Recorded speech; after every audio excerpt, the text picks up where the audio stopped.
You ever have one of those nights where the world's so quiet, you can hear the grass settling, and then, just like that, somebody rolls up trying to change the whole story? Yeah, that's about how it started. Sun was just sinking behind the oaks on my ranch, cicadas buzzing. The only thing on my mind was getting through a stubborn pair of garden shears. Then tires crunch up my gravel drive, loud, like they own the place. Headlights cut across the yard. Dark SUV. Never seen it before. Not a neighbor, not anybody local. That's when my gut told me, this isn't a friendly visit. Two guys step out, tactical vests, boots, moving stiff like they'd watched too many cop shows. The tall one flashes something like a badge. Mr. Jeffries, we're here on behalf of the homeowners association. Need to collect your firearms tonight for safety review. I almost laughed. HOA? On this ranch? I just stared, sizing him up. Badges looked cheap, vests clean as church shoes. But the way they stood, you could tell, this was no official business. The shorter guy's got a folder under his arm, waves it like he's got a magic warrant. Regulations changed. We got a warrant. Right here. He taps it, all smug. I set my shears down. Real slow, nothing rattled. 44 years old, 2 tours in Afghanistan, logistics sergeant. Trust me, I've seen posturing before. And these 2 clowns were amateurs. Let me see the warrant, I said, not moving from the porch. The tall one hands over a piece of paper. Home printer, fake signature, county seal stretched out like bad clip art. If you've ever spotted a counterfeit passport in a sandstorm, you know what I mean. These details screamed fraud. You boys new at this?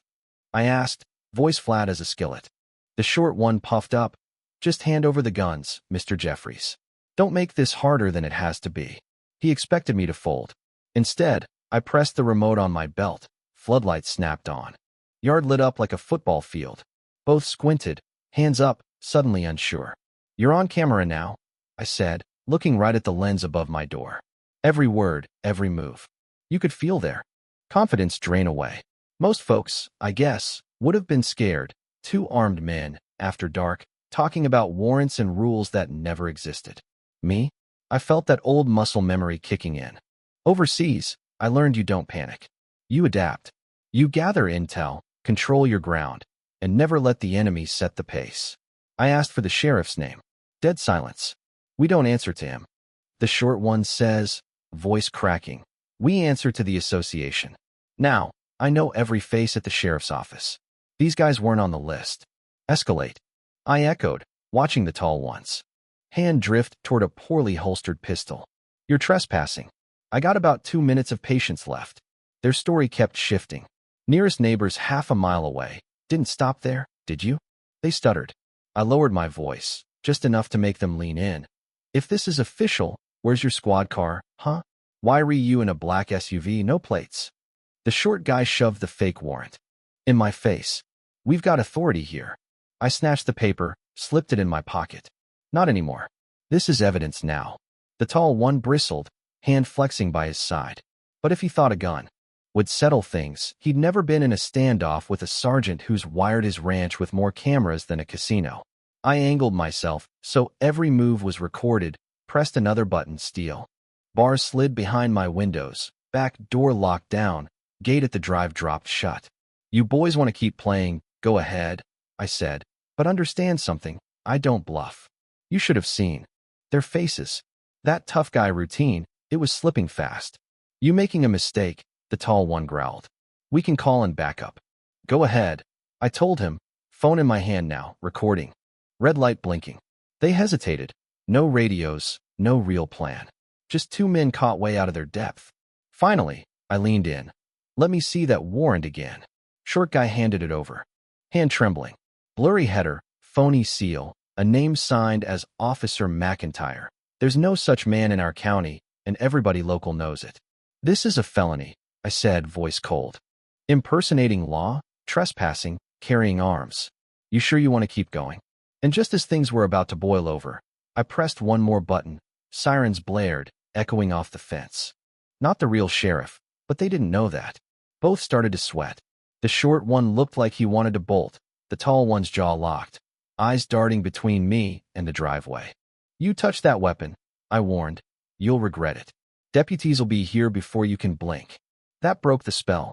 Suddenly, red and blue lights flashed at the road's end. This time, for real. Two cruisers boxed their SUV, deputies piling out, guns drawn. Hands where we can see them. One by one, the imposters crumbled. Short guy's hands shook as he dropped the folder. Tall one's voice rose, swearing he had authority, but nobody was listening. Sheriff's deputy nodded to me.